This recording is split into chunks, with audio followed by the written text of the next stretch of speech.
Հարգելիներս, եկեք այսօր միասին պատրաստենք բանանով և կաթնաշոռով զովացնող շատերի կողմից սիրված ժելեներ։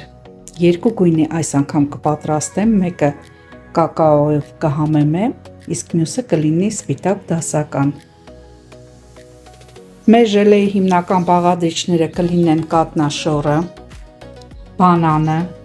հունական յոգուրտը, վանիլինով կհամեմենք, դե իհարկե ժելատին, կակաո և կաթ։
Ահա հարգելիներս, մեր զանգվածը երկու մասի բաժանեցինք և մեր ժելատինը հալացրեցինք միկրոալիքային վառարանի մեջ և կավելացնեմ մեր զանգվածին։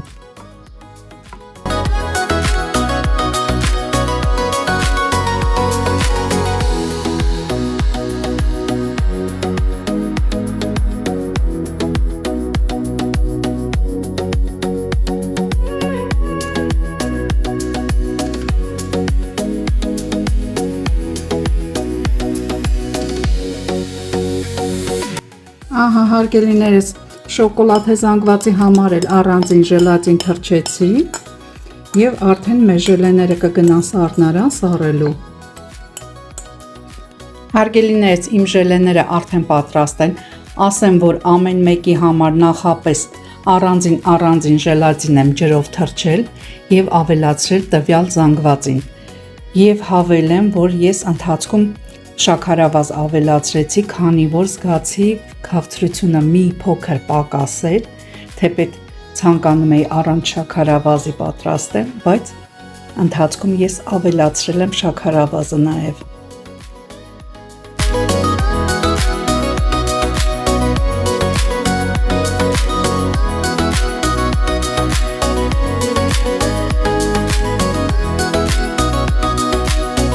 Հարգելիներս, մեր ժելեները արդեն պատրաստ են, ասեմ, որ շատ ընտիր են ստացվել, համային առումով ինչ-որ տեղ մոտ են պանրիկների, իդեպ եթե շոկոլադե գլազուր կամ հալած շոկոլադ ավելացնենք, ոչինչով չեն տարբերվի խանութից գնված պանրիկներից։ Դուք էլ պատրաստեք և մատուցեք սիրով։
Հարգելինես, իհարկե բոլորիս մոտ ընդունված է, ինչը ժելատինով է պատրաստվում,